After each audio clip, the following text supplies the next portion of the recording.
What's up, everybody? This is Hawk Talk on Melrose. I am Collin, joined as always with Tyler, recording this on January 3rd. Hope you guys all had a great holiday season, a good start to the new year. Tyler, unfortunately, we Hawkeye fans started off the new year not so hot with that pathetic performance, if you want to call it that, on Monday. But that ain't going to slow us down. What's going on, man? How are you doing today? Yeah, I've had a couple days to kind of let everything kind of sink in, and um yeah, not a fun game to watch from home on New Year's Day. I'm not gonna lie, leading up to what I thought was gonna be an epic day of college football, and for the most part, it was. The playoff games I thought were both really good. Unfortunate that the Iowa game didn't live up to what I thought it could be, and yeah, we were both dead wrong on our prediction for that game for sure. I think a lot of people were dead wrong. I was listening to two guys named Chris, and both of them were dead wrong because and we were kind of with them. We just thought Iowa wants to be there, Tennessee doesn't want to be there, given all the opt outs. But I think Tennessee, with this quarterback, the future for them, they kind of rallied behind. I feel like that, and I guess I wasn't really expecting that. So Yeah. I think that's kind of the reason. But, well, before we get into the bulk of the show, once again, you can find Hawk Talk on Melrose on your favorite platform. We are on Spotify, Apple and Google Podcasts, iHeartRadio, Castbox, just to name a few. We are also on YouTube at Hawk Talk on Melrose. Make sure you subscribe to us and make sure you leave a review, good or bad. So let's get right into it then. So for me, these episodes sometimes are kind of the hardest because there's so many things that you like want to get at. And like for me, like I'm always afraid that like we're gonna forget something because like there's so many just storylines after this game, between the offense, Deacon Hill, moving forward. And I think they're all like super important. I guess for me, I just want to start off with this and I'll let you get into it. Um, I was thinking this the other night, back in 2020, when that whole, racism thing happened at Iowa. And then we started off 0-2 that year. And it really was like, wow, are we kind of entering maybe an era, like just like for a few years? And if you would have told me at the time that, no, we're going to go 10-2 in 21, we're going to go 10-2 in 23, we're going to make it to the Big Ten championship game 2 times, I'd be like, hell yeah. But little did we know, though, that it just seems to me so hollow because, yeah, we're beating the teams that are considered in our tier or below our tier. But the minute we play a team above our tier, it has just been absolutely embarrassing. Shut out 3 times this year against ranked teams, 92-0.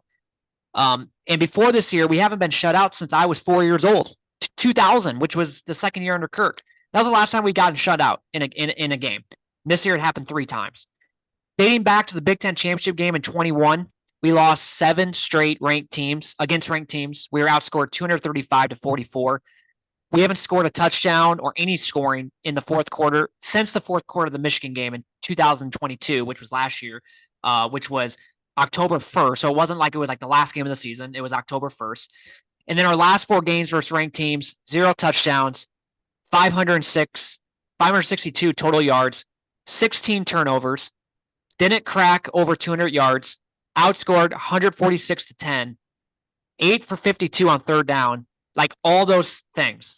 And so it just, I don't know. I think that's the first thing I want to reflect on is just the fact that, like, going back to 2000 or 2020, like, you tell me all those things about like the record wise, I would be like all for it. But then if you start telling me this stuff, I'd be like, then what are we doing then? Because it's good winning games, but I don't know. It's just like it just feels so hollow because it's like even the games that we should win, the teams in our tier, they're still boring games. There's still games where it's just like the Northwestern game this year, 10-7, or the Minnesota game should have easily won that game at home. And we, you can argue we did win that game, but we still lost. So even the teams that are in our tier or below our tier, we're still struggling kind of. Yes, we're winning them, but then the minute we play a really good team, like the Penn State game this year, we're all excited. We're down in Arizona where we're pumped to watch that game. It's over within the first 10 minutes. Yep. Michigan, Big Ten championship game. It's over within the first 10 minutes. Like, it shouldn't be like that. It used to not be like this. So I guess that's the first thing I wanna start off with. Yeah, Collin, I think and at least for me, and I'm not sure about you, but I know we talked about it a little bit, but I think that's more of like a reaction after the game. You have people on Twitter or, some of these people that kind of defend what's going on. And, they want to say, well, look at Iowa, or even like Kirk's comments, right? Well, look, we're Big Ten West champs, or Yep. it's a 10-win season. And, you got to look at the positive, a lot of injuries. It's like, I understand all of that, and am appreciative of the fact that we won 10 games with despite all the injuries and whatnot. Yep. But you can't tell me that we have a month to prepare for a team like Tennessee, who was 8-4 on the season. They really didn't beat anybody good on their schedule, and we get blown out 35-0. Like, dude, I don't know. That is alarming. And then, yeah, you read off the stats. I mean, the 92-0 this season against ranked opponents is enough for me to be like, okay, yeah, you're exactly right. We compete in the Big Ten West against, let's be honest, lesser tier opponents. And it's still a struggle, as you mentioned, but we win. So everything's okay in the eyes of some people. But then as soon as we play the Penn States, the Michigans, and the Tennessees of the world, we don't know. We look like a freaking JV team, JV high school team out there. Like, we don't even belong on the same field. And it's not because of lack of defense. It's not a lack of special teams. It's the offense. The offense is turning the ball over at an insane rate. We can't establish any run or pass, and we have the worst quarterback in college football. So, yeah, and there's nobody to blame but like the coaching staff, in my opinion, because they've allowed this to happen. It is crazy. It's crazy. And I couldn't even finish the game. Like, that's like one of the first times, like, I can't even believe I'm saying it, but it's like, I turned it off. I stopped watching in like the third quarter. I'm like, I can't watch this anymore. Yeah, it's unfortunate that it's gotten to that point, because even the Penn State game, we were down in Arizona. We ended up watching the entire game, but even like that game, like, we wanted to be like done with it at halftime. Yeah. And it's like, gosh, we were looking so forward to this game. It's like, can't we actually and we should be able to, because like I said, back in the day, it wasn't that long ago where we could compete against these teams. Right. Not every single time, but more times than not. Exactly. And I think the thing is, we're not mad that Iowa lost. We're mad that we lost 35-0 and that we had nothing on offense to show for it. And that's where I'm at. And yeah, I 100% agree with you. It's these games. It's like, why do I don't know. It's like, it's almost like a false hope that I have that we're going to like finally do it. And I predict them to win. And then this is what happens every single time. And it's like, well, I should have known going into the game. I should have known it.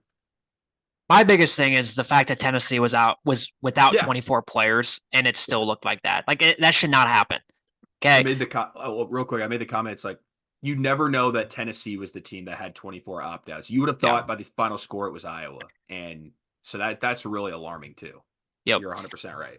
So the next thing we're going to talk, because I think it kind of goes to this, is Deacon Hill, just an absolutely horrible quarterback. Here's the thing, though. You can't blame the guy. You blame the coaching staff for even putting him out there. So about a week ago, and I don't know if this was Brian or Kirk that said this. I want to say it was Brian. Brian had a quote that said, Deacon Hill is a starting quarterback. Deacon has played really good football for us. So are they that naive, or are they just lying and trying to just make Deacon feel good? Because his stats this year, and this is including the Tennessee game, but even before the Tennessee game, the stats were bad. 2 rushing touchdowns, 5 passing touchdowns. And keep in mind, this is in like 9 games that he has played. Okay.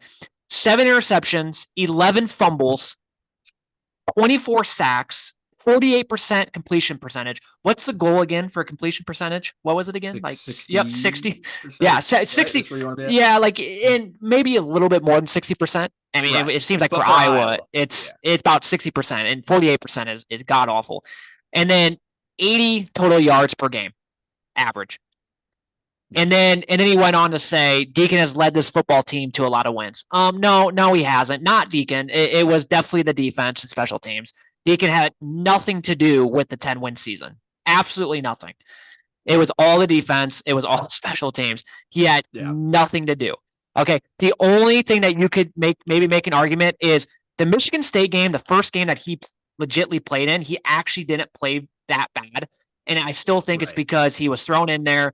He didn't have time to think. He didn't have a week to prepare or to like overthink things. And he just kind of went out there and played loose. And then the minute after Michigan that game, State is horrible. And Michigan State's horrible. Yeah. So we have this evidence of him, and I keep saying this to you, and I've said this on here, that the experiment is over.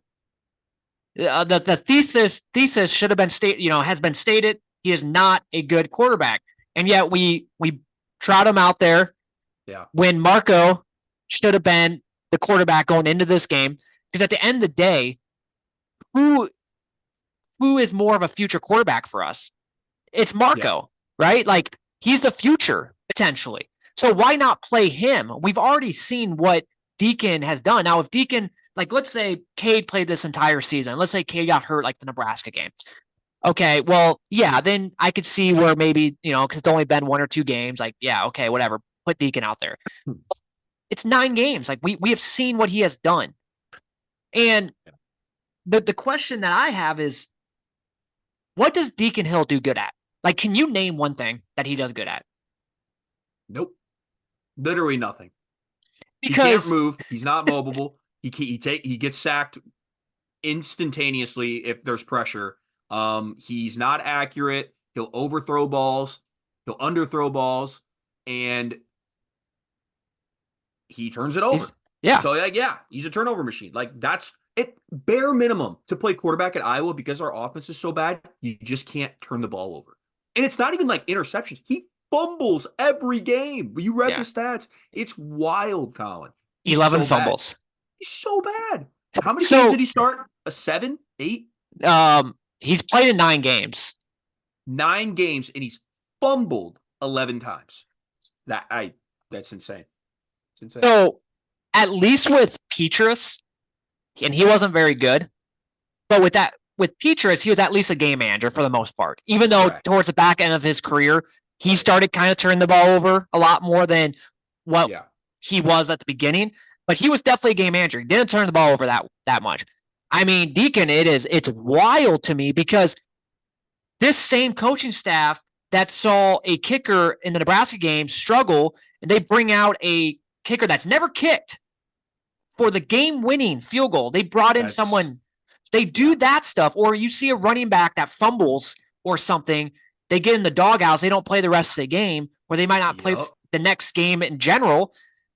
So you see that, but then you see a quarterback that is literally a turnover machine. And then it should have been, okay, if you want to make the argument, no, Deacon should have started the bowl game. Okay, well then he should have been put out the minute he throws an interception on the 2-yard line.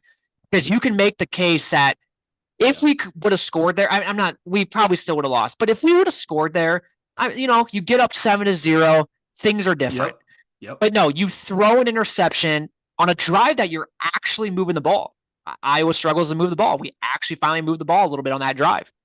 And you throw an interception. It wasn't a bad interception. It wasn't like, it got, someone, tipped, or the receiver dropped it and it landed on someone else's, it was all Deacon Hill. It was a horrible double throw. Coverage. Yeah. Double coverage.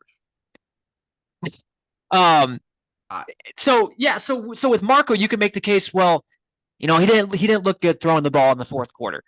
Well, okay. Deacon doesn't throw the ball well either. At least with Marco, you have someone that can scramble. I mean, hell, that first drive that he had like 38, it was like 3 rushes for 38 yards, just like that. Yep. And how embarrassing. Like, I feel for Marco, putting him out there when it's 28-0. Yeah. And you're running an offense that Iowa just doesn't run, that you're not even practicing probably in practice, like a 5 wide out.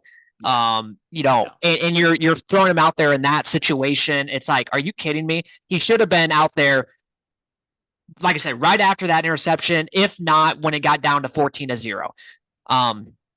Minimum halftime. Yep. Minimum halftime.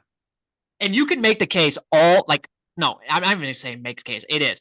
All 3 turnovers that Deacon had were led to, okay, that interception that we should have scored right away, 7-0. He had that other interception that was a pick 6. And then he had the fumble at like the 2-yard line. And obviously they're going to score because they start at the 2-yard line. So, yeah, you're right. It's not just that he turns it over. It's directly leading to points for Tennessee. Yeah. And that's 21 points, Collin. You really going to blame the defense for giving up 35? No, right? So stop. Exactly. I really wish Deacon would just do us all a favor and just go somewhere else. I really think, like, I don't know. I already know this. He would not start on any other D1 football team. That's a proven fact. And I'm not quite sure if he would start on an FCS team as a quarterback. He is not a good quarterback. And I scratch my head thinking, what did we see? Okay, a guy that couldn't even make the depth chart at Wisconsin was buried and just was pretty much a scout team player. Yeah.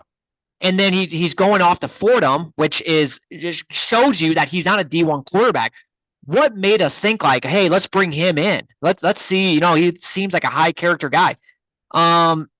Okay, like I just don't get that. And I was listening to 2 guys named Chris, and Chris Williams said it was, because this was all John Boudmeyer who brought him in. John Boudmeyer should be fired on the spot for this whole situation, for thinking that this guy could be good.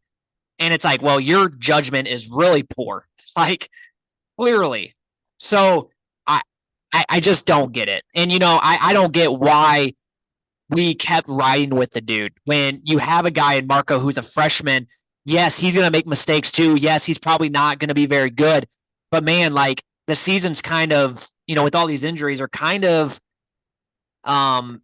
lost anyways in a way, where it's like, why not just put someone else out there, put in Marco, see what you have in him, because he's probably going to be the future after Cade. And we keep saying it. Cade's kind of made of glass at this point. Who knows if he can even play an entire year next year. And I'm sorry, I don't want to see Deacon out there. So if Marco would have played a couple games this year, I'd feel a little bit more confident. Like, hey, at least we got a guy that's, played, 3 or 4 games. Versus now it's like, well, frick, the only guy that's played games is Deacon, and we already know what we have in him. So I just don't get it. Collin, he had a QBR of 0.5. How is that even possible? On a scale of 0 to 100, he had 0.5. I don't even. Well, it's bad. I'll tell you how he had 0.5. 7 of 18, 56 yards, an average of 3.1 yards of completion, 2 picks, and a fumble. And he was sacked for negative 20 yards. Yep. Answers the question. What is he good at? Literally nothing. That will do it.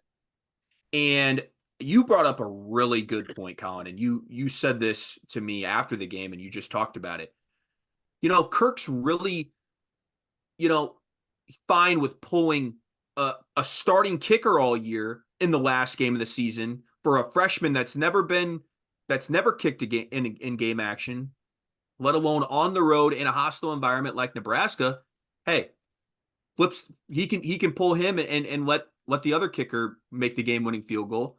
You're exactly right. He can take Caleb Johnson out and ride with LaShawn Williams or whatever the case is, a different running back that's, for the guy that's been in his doghouse for a while. He's super okay with doing that, but he's not okay with what I think is like just the most pathetic quarterback play I've ever seen, maybe on any level in my entire life. Like, but he doesn't do that. And you're exactly right. Why didn't Marco start? Why didn't Marco have a month to prepare? You could have implemented the QB run, which clearly he's capable of doing. You could have set him up for some easy completions, get him in a bit of a rhythm, and see what you have. Because you're exactly right. If that's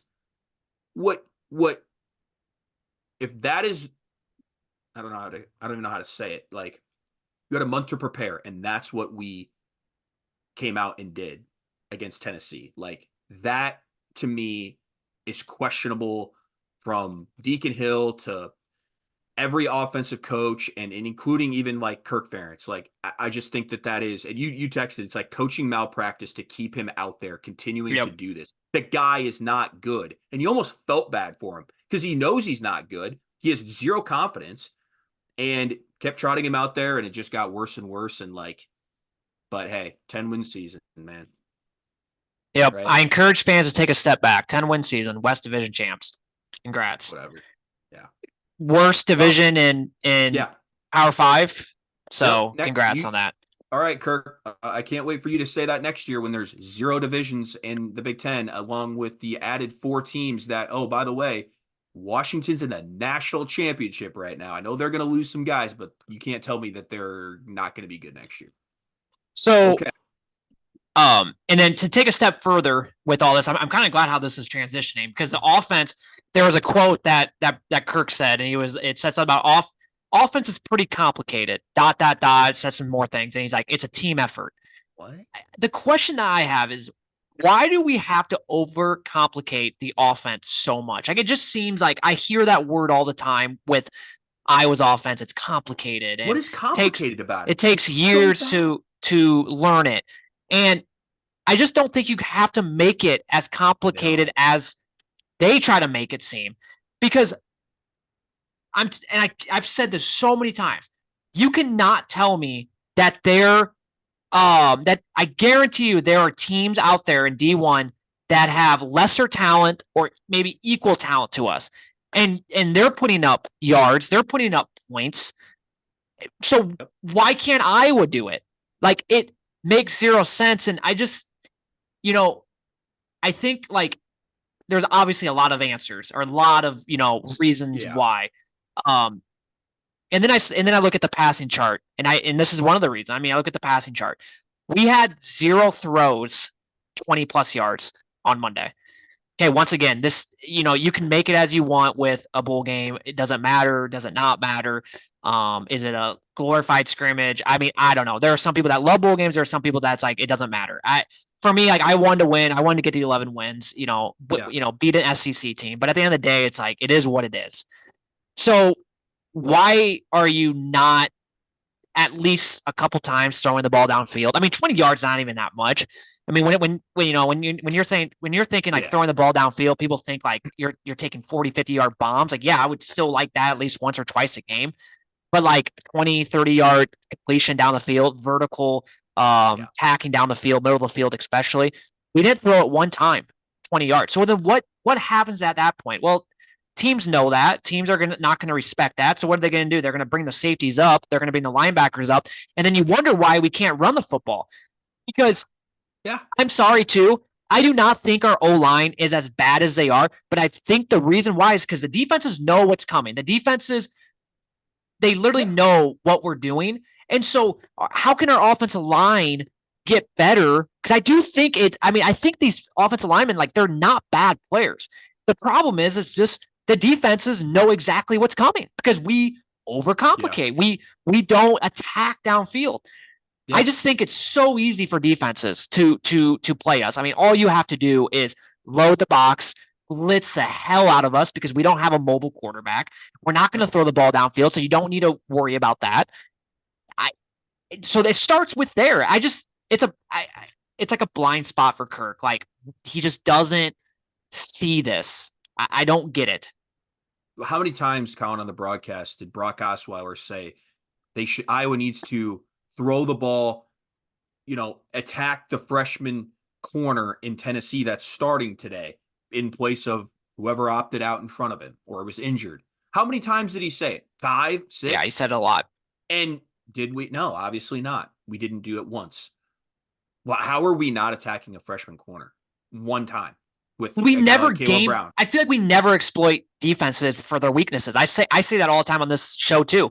It seems like every single game, you can't tell me every game that we face every single year, there's a weakness on every single defense. And I feel like we never try to exploit that weakness. We do the same damn thing every single game. Of the 18 passes that Deacon Hill attempted, how is one of them not just a shot play? Just throw the ball deep. He's got a big arm. I mean, he could throw it far. Just try it. You can't tell me that what we did in that game is better than just trying to throw the ball deep one time. See what happens. You've mentioned it. It might draw a defensive pass interference. It might lead to obviously a big catch or a touchdown. Like it's such a high risk, and there's literally, it's such a high reward with little to no risk. If anything, it's an interception, and it's kind of like a punt, which we're going to do anyway because we suck. So like, sorry, I'm freaking out, but it's like this is the type of stuff I was saying during the game. It's like it's not freaking rocket science, and you're exactly right. Apparently it is. Apparently Iowa's offense is rocket science because only a select few of guys, juniors and seniors, can only know how to operate it. It's ridiculous. If it's this complicated and this is like what we're showing, we have to show for it, then yes, Brian deserved to be gone 2 years ago, not just on Monday, because this is a joke.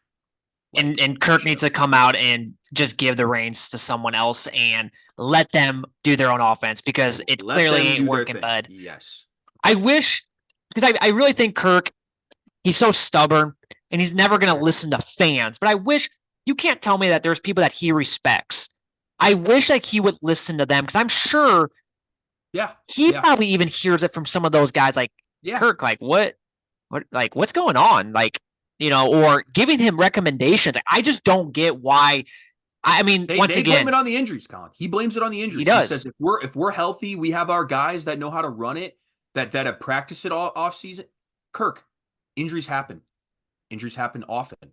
Yeah. It is what it is. You can't tell me that we don't have a guy to step in there and to make this thing go a little bit. Like, for it to be this bad, this long I'm like at a breaking point. It's like, I just never know if it's going to get fixed, even with a new coordinator. Like, until I see Kirk be like, all right, I'll admit it's bad.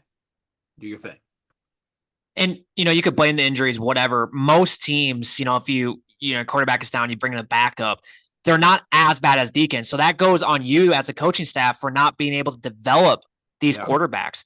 And, who was that? I think Voss was saying that the other day. He's like, God, how can these quarterbacks be so bad for us? And I was like, well, look at who the quarterbacks coach is. It's a former offensive lineman, Brian Ferentz. He should not be remotely even near the quarterbacks. We should have a legit quarterbacks coach. I remember back after 21, I remember when Kirk hired him as quarterbacks coach, I remember like sending you that and you were like, what? Like, he is really going to be the quarterbacks coach. Like, that makes zero sense. And you can see how it has gotten like worse. And so like, that's one thing, we're kind of off subject here, but when Kirk hires the next OC, so yeah, if you like, let's say you get Paul Chris. Now, he was the quarterbacks coach and the offense coordinator back when he was OC for Wisconsin. But even that, like, I just feel like Iowa's so far, with this whole quarterback situation where like you almost need to also hire a legit quarterbacks coach. That's all they are like focused on. They're not focused on calling plays, Nope, 100%. Developing a game plan. Like, you are focusing on developing the quarterback position. Yep. And I just like it's because it's so bad. Yep. So yeah, so I'm convinced Brian doesn't do anything with the quarterbacks. He's just like a title. Because like we've seen this, Collin, with Petrus. We've seen this with Deacon. I think John Cade like struggled, I feel like, when he was in there. And I know he wasn't healthy, but you know what I mean. Like, I haven't seen great quarterback play or even good quarterback play in a while. I think John Boudmeyer was really focusing on the quarterbacks, which once again, like, what good has he done for us? Like, seriously, since he's came here, where have you seen improvement on anything? So he's essentially getting paid.